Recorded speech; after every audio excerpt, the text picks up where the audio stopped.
Good morning, everybody. I'm so excited to be with you this morning. And it's September. I just can't believe it's almost, it's the middle of September.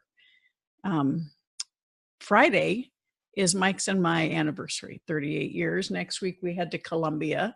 And so I'll be in the air again next Wednesday. So we will have Angela, of course. And I heard such great comments about Angela and her ability to fill in. I said, well, if she can replace me now, yes, I'm waiting for that. So, but next week I'll do a recording because I'll be in the air, but I'm excited about, I'm heading down to Colombia to do an event with entrepreneurs down there. And I'm going to go with David Corbin, my dear friend, and a few other folks. So I'm really excited about that.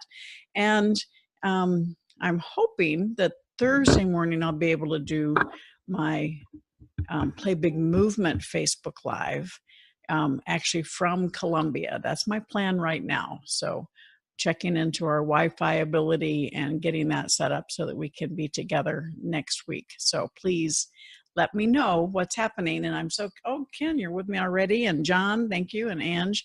I was a couple minutes late getting in around this morning just simply because I couldn't get my act together. I don't know if anybody ever feels that way, but I had a few technical difficulties, but I'm here now. So today we're going to talk about blood and money, how to grow a family legacy. Well, really it's about, you've heard me talk about high emotion, low intelligence, right? Well, when you take that and apply it to family and money, you get all kinds of mixed emotions in there. And so we talk about raising our kids and teaching them about, the value and fiscal responsibility, delayed gratification, how you give them an allowance, how we want to build an entrepreneurial mindset, not an entitlement mindset. But then all of a sudden we talk about entrepreneurship and I say, having your own business is a great way to teach your kids because they can kind of see it from the inside out. And so it gives them that great understanding of what you do, and it's really wonderful. But then are your children going to step into your business, all right?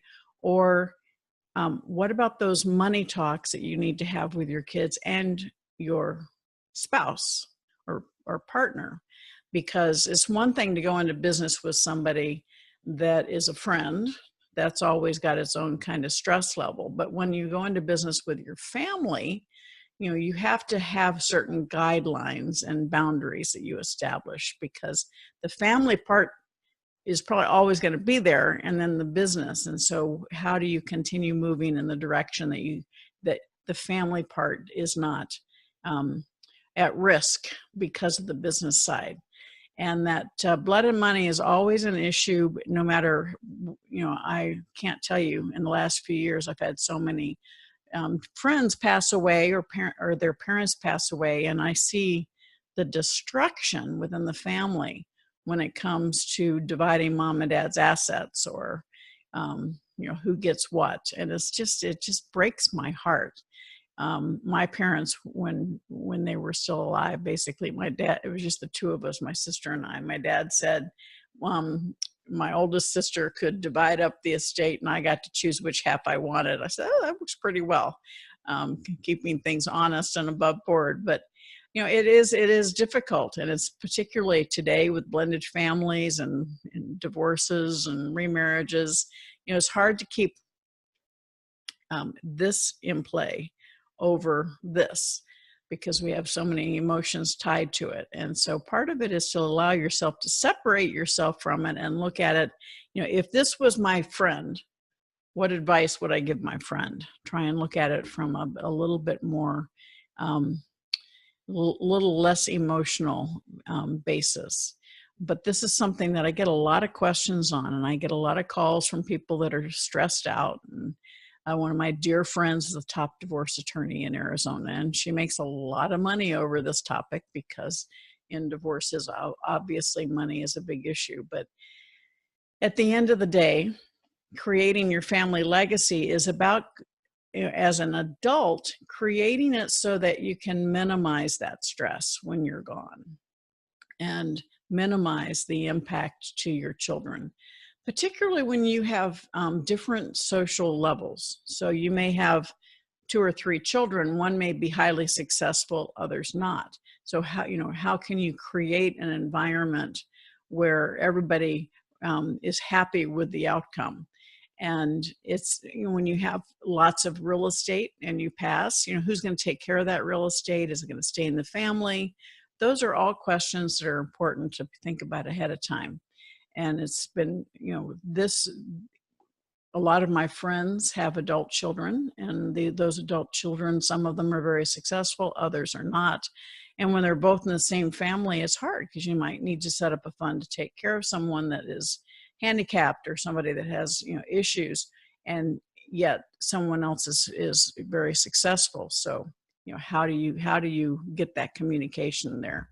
And it's very difficult, and that's why you need to have help. You need to have mentors, you need to have financial advisors that can help you structure something that is appropriate. Particularly when we talk about estate documents, you have younger children. Obviously, if you're leaving them a lot of money, if something should happen to you, how are you going to control that? Is it something that you want to put into a trust? Do you have a financial advisor that you can really rely on, that can be a trustee, somebody in your family, so that I used to call it a good citizen clause. If you have children that are teenagers and you want to make sure that they are able to receive the income, well, let's make sure that they deserve it, that they've established a good citizen position. And so maybe things that to happen in their lives, they have to wait till they're 35 to get the rest of the money or something. All of those things are completely up to you to decide what you want. Now, I had my father-in-law is turning 92, and I remember him saying something to me a couple of weeks ago. He says, "I don't want to rule from the grave." And it made me smile, because so many times people do try to do that. And that's not at all what I'm suggesting, but to allow that you give the greatest opportunity for success for your family legacy and your greatest opportunity for the next generation to thrive. But some of the things that we've done in the past related to family business, they've been some of the most popular webinars and events and podcasts that I've done. So I thought we should revisit that from a standpoint of, how to have that money talk and how to really separate it from, the family talk, because they're both so entwined. When you get that blood and money, the emotional side of it can impact a lot in your life. So I'm going to jump into some of these questions, because it's something that, a lot of these issues will come up through the questions that I can talk about. First one's from Ricardo. I'm a small business owner with 2 local hardware stores in small but adjacent communities. I've always thought my children would take over my businesses, at least start their own business adventures. I was heartbroken when they recently told me they would rather get jobs and not have the same stress and responsibilities I've had throughout the years building my businesses. Although it has been a lot of hard work, we've been able to enjoy things that I don't think I could have provided for my family if I worked for someone else. The beauty of having business, being a business owner. Now I must figure out a different succession plan or exit from my business when I'm ready to retire. If I decide to sell my business, do you recommend I find a business broker, or do you know people who sell their own businesses similar to property owners who list their own real estate? Well, Ricardo, this is a great question, and something that, as I mentioned earlier, I see it happen so much, particularly when you have small businesses that you have definitely worked extra long hours to build them, and you've gotten them to a certain level of success. And then the children say, I don't want to work that hard. And many times they're still young and they want to go out and they want to sow their wild oats and get a job somewhere else. And there's nothing wrong with that, allowing them to chart their own course. But you never know, your children may actually come back after a few years and say, I want to be my own boss. I know that was my story. I think I've shared with you, I went to start my career as public accounting because I didn't want to be an entrepreneur. I'd grown up in that environment. And it didn't take me very many years to realize that if I was going to work that hard, I should be working for myself. And no, I didn't go back and take over my family's businesses, but I did want to make sure that I was my own boss and that I was driving my own future. And that's through the area of entrepreneurship. And so, as you say, you're open to them starting their own businesses. So I think, I think you just trust that things are going to go on. I don't know what your age is.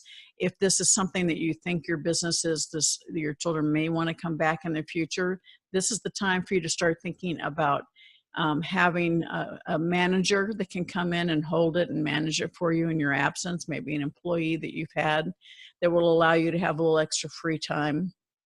But if you're serious about selling it, the circumstance, you've got a 2-location business. And the first thing is to make sure you get your ducks in the row, because even with a business broker, you're going to have to do this. Bring in an outside accountant that can put together the documents to show your revenue stream and expenses. Make sure that you've got it presented so that a potential buyer can see what your all of your revenue streams. There might be, since you own it yourself, there might be some adjustments. Look at what other businesses are selling for in that same genre. And I advise using a business broker simply because they know how to advertise it. Now, it doesn't mean that you can't try it on your own for a few months and see, particularly if you are a member of the Better Business Bureau or a business networking group. Kind of put the word out that you're looking at potentially selling it, because there may be somebody in town. A lot of times I've seen where you've had a long time employee interested in doing it. It might be something that could be worked out, that it's a buyout so that they would be able to own it after a few years, but you still have, in essence, the mortgage on the business. All of those are things. I mean, you have a kind of a blank chalkboard, so you have the opportunity to create the formula that you want. But I would definitely allow your children to chart their course and know that because of they've grown up in the environment that you've created, this legacy of being an entrepreneur and creating not one but 2 successful businesses. Don't be surprised when they go out there and be the employee for a few years and they go, wait a minute, I'm not in control of my own life, my own time. And they're going to say, wait, this is not how I grew up. I want to have more control. So you may see them coming back into the fold. Whether they're interested in the hardware store or not, they might be interested in being an entrepreneur. And that was something that you can be proud of, because you've shown that opportunity and the ability that you've built not 1 but 2 giant assets that generate the cash flow to sustain you and your family. So I hope that helps, Ricardo, and I can't wait to hear more. Keep us posted, and please share it in the Play Big movement. Next question, Paulette. She's writing from Vancouver. I'm married and have 3 teen adolescent children. I've always been a working mom, although I've provided a generous trust, and my family has been able to have a wonderful lifestyle. All right, my kids have asked me on several occasions why I work when I don't need to. And it's because I want them to see that it's still important to work hard at something you feel is important. Fortunately, I'm not sure they have received this lesson. How many of us have teenagers that can feel this pain? I have good kids, but fear they are a bit entitled. And now that I'm attempting to share with them how to learn work ethic and financial stability. So the question, Paulette, I can tell you, every parent out there, one of the things, when many of us have worked hard and started off with nothing, and so we want to make sure our kids have everything, and in doing that, we start building in that entitlement mentality without even realizing it. We think we're doing it out of love, and we want them to feel thrilled that they've got us caring about them, but then they see it as, I don't need to work. And that's something that goes all the way through school. So do not feel alone, Paulette. And you have 3 teenagers, so you have a triple-decker issue that they might even actually be feeding off of each other. And I think, part of you're demonstrating by the way you live. That's the best example you can set. Having a generous trust, your kids may or may not know about that. Obviously, they do, since you said that they question why you're working. But showing that you're working to give back and to make a contribution.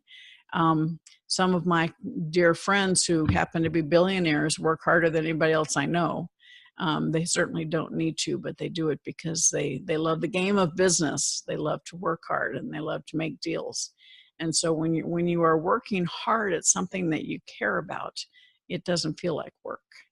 And I think that's the best example you can give your teenagers, is to continue showing them that you're adding value to the world and that you're working because you choose to, not because you have to, is something that will be parlayed to them. And they're at that age right now where friends and having fun is so important. But the more you can give them chores, responsibilities, give them the opportunity to work part-time somewhere else where they have to learn some time management, because that's an issue as well, not just money, but time management with teenagers. You might want to play my game Thrive Time for Teens with them. I'll have Angela put in the comments how you can get that, because it is something that when they open their eyes and realize the world around them, and they even have those conversations with them about the friends that they have whose parents don't have much, and the kids are really struggling financially, and expose them to the charities that you work with. I used to take my kids on Thanksgiving to deliver meals to shut-ins, and to the soup kitchen to serve meals to the homeless, because it's important for them to understand what they have, and the responsibility for not just enjoying it, but also giving back and helping others. Something that we need to continue realizing, that sense of generosity should come from our hearts, maybe our churches, not so much from our governments, because it's when we really reach out and help each other that we make the greatest impact. Next question. My name is River. I'm 42 years old. My background is in digital marketing. Currently work for a marketing firm, but I'm considering starting my own business. Good, great. Many friends who are entrepreneurs and cannot afford our agency rates. I have also contacts who specialize in web development and could complement my skill set. My son, who's a high school student, has also been doing web development for projects at school and for his friends. He's very skilled, and I would love to bring him into my business, but I'm concerned about the dynamic between the two of us. We tend to butt heads quite often. That feels familiar. And I'm not sure if it would be good for our relationship if I am his boss at work. I could ask one of my web designer friends to step in and mentor manage him, but wonder if that is fair. Well, River, I think congratulations on building a successful digital marketing company. Those are very important. And I think from a standpoint of the business side, if you're trying to pull complementary service together, that's wonderful. That's where you can grow, because you're providing more, solving more problems, and serving more needs for your customers. And so I applaud you for that.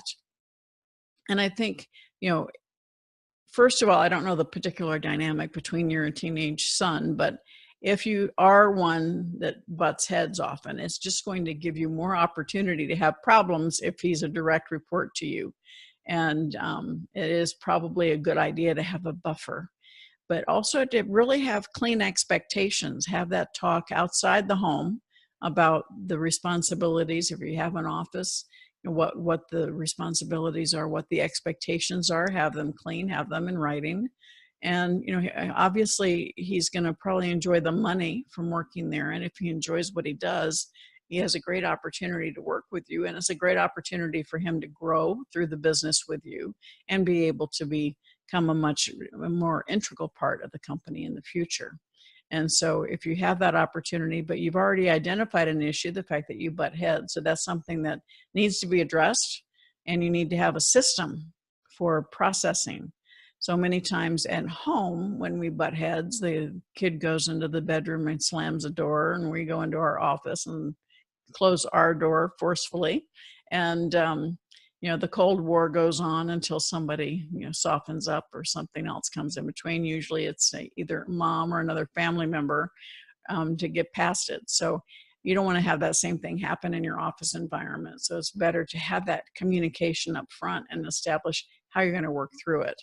But I think your idea of having a buffer is probably pretty good, as long as that individual has set clear expectations and has the opportunity to fire your son if your son's not pulling his weight. Because that's, by putting that bubble wrap around our children, we're doing more of a disservice. And so it's important to have clear expectations and responsibilities. Next question. I'm Sasha, and I'm from Eastern Europe. Well, hello, Sasha. I'm delighted to hear from you. I'm currently living in the US and attend university. I'm in a network marketing business that I started because I can make money during the time available around my studies. It's one of the best parts of network marketing. My sister asked me to give her money, and I told her to join the business. She says she doesn't have time or the best personality for the business. Do you agree that network marketing is a good opportunity? Do you think it takes a type of personality? Well, Sasha, that's a great question. First of all, network marketing is a great way to start and build a business as long as you make sure you've done your due diligence on the company, make sure the product is a good product, make sure that it's got great mentoring and education along the way to support you in building the business, because it's kind of like a mini franchise, except you don't have the big upfront cost. And so it has systems. So you're buying into a business that already has the systems. So what you need to do is bring other people into it, but you want to believe in the product. Now, a lot of network marketing companies, they get off and they talk about just bringing other people in it without really highlighting the benefit of the products that they serve. And so I always like to say, let's make sure you believe in the product so that you can speak to them from here, not just from your wallet, but from your heart, that the products that you use and that you appreciate. And then the question about whether it's suited for everyone. Well, there are different ways to be successful in network marketing, and your company will have its system that has proven to be successful by its leaders. And typically that system is duplicatable, and that's something that you should pay attention to. Now, years ago, I got into one many years ago when my daughter was just going to college, and she's now 41, 42. So it's been a long time. But it was a company that sold personal protection devices. So if you're out there walking, you could pull the alarm. And I wanted to do it my way, which is my entrepreneurial brain at work. I didn't want to follow what they said. So, and you really want to make sure that you understand how they're successful and pay attention to how they recommend. Now, one of the big first steps in most every network marketing is that you bring in all your warm leads, everybody it's the top 100 people that you know. And that's something that many people resist, and it sounds like something maybe your sister would resist. Other network marketing companies are now getting more and more based online. And so the question is the level of product, the type of product, is it something that you can have that online presence? And but I think the bigger issue is your sister asking you for money. I want to talk about that because my sister asked me to give her money, and you told her to join the business. Well, there are two different questions. She may be resistant to join the business, but that's not equated to you giving her money. And what happens is when we start giving someone money, they just come back to the well over and over and over again. And so it's important to ask yourself, why are you feeling guilty because you're successful and she's not? Then maybe offer to pay for a training course and something that she has passion about. So that maybe she could learn how to be a digital marketer, or maybe learn how to be a virtual assistant. Give her the skills, help her get the training that she can get something that she wants to do and make money doing it. But the two issues, you have them in the same question, and they're really two separate issues. Network marketing, whether it's right for her, is something that really only she can answer. I mean, you could kind of force her to join and then she does nothing. But if it's something she's resistant to, then I would look at what is something that she would be into. What would she be excited about doing, and maybe help her get that education if you want to really give her a helping hand. But typically, once you start giving without any kind of expectation, they're going to continue coming back and wanting more. And that's that entitlement mentality. So I ask you to separate the two issues and start really looking in the mirror and saying, how can you best support her and open a door of opportunity? And it is financial education is the gift of a lifetime. Giving her the opportunity to learn something that can make her employable or help her create her own business is something that may very well give her the light at the end of the tunnel. So I wish you well. Good luck, Sasha. Keep us posted. Next question. My name is Joan, and I'm a 39-year-old Midwest transplant now living in Arizona. Well, welcome to Arizona. I've seen you speak and appreciate your message for women to stand in their own power. Also agree about the importance of financial literacy. My children are teenagers and we've played Thrive Time, wonderful, and have begun to talk about money. My oldest daughter asks a lot of really great questions that I feel are difficult to answer without disclosing specifics about our family finances. We've not always made the best financial decisions and are still working on the cleanup from those decisions. And I'm worried that I will lose credibility with her if she knows about some of our debt and that we don't have as much saved as we should, and that the door of communication will close. Any advice? Well, Joan, wow, that's a really big question. And you've got teenagers. I'm trying to see, um, you didn't tell me how many kids you have. It's so hard with teenagers. That's why I created the Thrive Time game, and that so that it gives you a safe environment to have those conversations without having to go into your personal situation. So I don't know, you said you got her the game. I don't know, you've played it with her. So continue doing that, even if you have to bribe her to play it, because that gives you the opportunity to talk about situations about starting businesses, building businesses, investing money, and gives them the education that they can start making choices their own way. But it's also, we all want our parents to be perfect. We all think they're perfect, but none of us are. And so your children, the more you can be open in the communication, the better they're going to learn. And when you do, we talk about celebrating little wins, and when you don't necessarily tell them your whole financial situation, but if you're working towards getting out of debt, isn't it better that they know that, so that they realize that when you say no, it's not right now because we're focused on getting rid of this debt? They may actually get invested in the process and understand what you're doing and that you're trying to create that financial stability for them. And so by not sharing it with them, and particularly if you're stressed about it, they see the stress without understanding where it's coming from. And they might not understand why you won't invest in something for them or buy them something that they really want. And so being honest and having that channel of communication is very important. But you sometimes, you have to temper what you share. You don't want them to get to the point where they worry about it. And so I leave that judgment call to you. But I think when a child knows that you're working towards something as a family, they tend to invest more into it and understand more about the decisions, why you're not saying yes to other things, because you're focused on creating a goal. And those goals are good to have as family goals as well. So let's see. Oh, Greg, you've joined us. Thank you. And Renee, Mark, good to have you back. Next question. Marco, I'm 16. We have a Ricardo and a Marco. Love it. I'm 16 years old. Oh, wonderful, Marco. And I have read Rich Dad Poor Dad and Outwitting the Devil. My parents gave me both books, and instead of reading it, I got the audio for Outwitting the Devil, which I really liked. I do too. We have two separate actors reading it. It's really almost like a radio drama. I'm having a hard time finding a job that will work with my school and sports activities. My dad suggested that if I want to earn money, I think about a business I can start.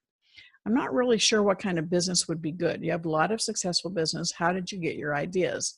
Well, Marco, thank you. I love that question, because at your age, the fact that you're even thinking about it is a high compliment to you. And you may want to think about the game Thrive Time for Teens, but we also have something called the Biz Kid that if you want to write info@SharonLechter.com, that can take you through a process of thinking about what kind of businesses you may want. But what is it that you enjoy doing? We talk about the personal success equation, your passion and your talent. What is it that you enjoy? Let's find something that you care about. And as I've also shared, my passion came from anger, because we don't teach our kids about money. So your passion can be something you love or something that you're mad about, that you want to change. But that passion is what keeps you going. And so when you're 16, maybe, might not be totally passion driven. Maybe it's mowing lawns, or it could be helping somebody do social media, because remember, at your age, you're much better qualified at doing a lot of this internet stuff than we are, many of us. So think about what your other friends are doing. How can you create something that's online, possibly? My 11-year-old grandson is coming over and looking through our garage and our storage area, and he's selling stuff on eBay, and he's selling his old game stations and his old games, and that's how he's raising money to buy things that he wants. And so you're never too young to start doing something like that. And maybe even through eBay, you can open up so your friends of your parents, and say, give him a deal. We have a deal. Anything he sells for us, we split the profit. And so it's great for him and it's great for us. So something like that you may want to look at. Depends on what you like to do. And certainly he's got to be responsible for making sure when somebody buys something that he gets it packaged appropriately and shipped off to them appropriately. And so with anything you do comes responsibilities. And so make sure you can fulfill all those responsibilities and keep those customers happy. But I would imagine there's probably lots of things that you could do to earn a little cash around the house or through your family's friends, as long as you make sure that you do it and you're responsible and follow through. But again, I want to absolutely applaud you, Marco, because at 16, I'd say you're already pretty responsible. And I think the ability for you to create a good foundation of entrepreneurship in your own personal life is fantastic, because it will give you the gift that you can continue starting and building businesses. And yeah, we have quite a few, but each one has been created with a business goal in mind. And it's important to always know what it is that when you start something, what it is that you want to create from it, what that long-term goal is.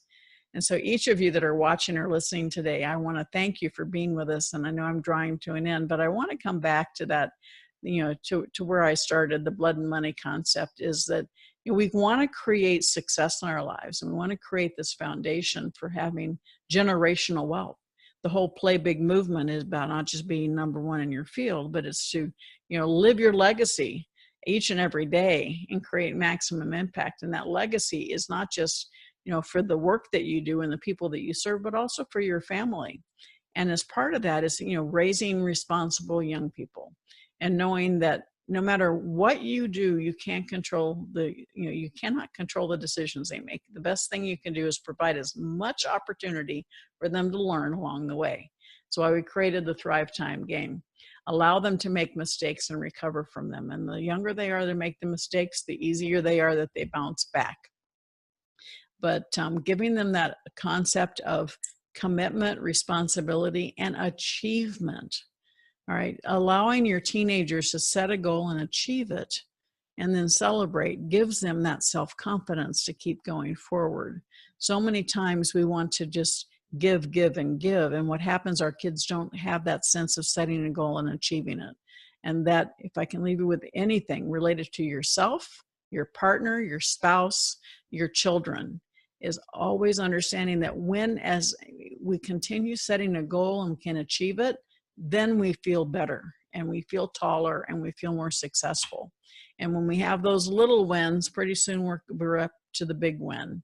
So I want to thank all of you, and Ricardo, Paulette, River, Sasha, Joan, and Marco, thank you for your questions. And I think all of them are sincere in the fact that they're reaching out to get that kind of help. And so don't forget to ask for mentorship, ask for help, and then be prepared to receive it, because it may mean that you need to make a few changes in how you're doing things, whether it's with your spouse or with your children. So please have an incredible week, and join me tomorrow, 9 a.m. Pacific, noon Eastern, in the Play Big Movement private Facebook page. And have a great day. Love you all.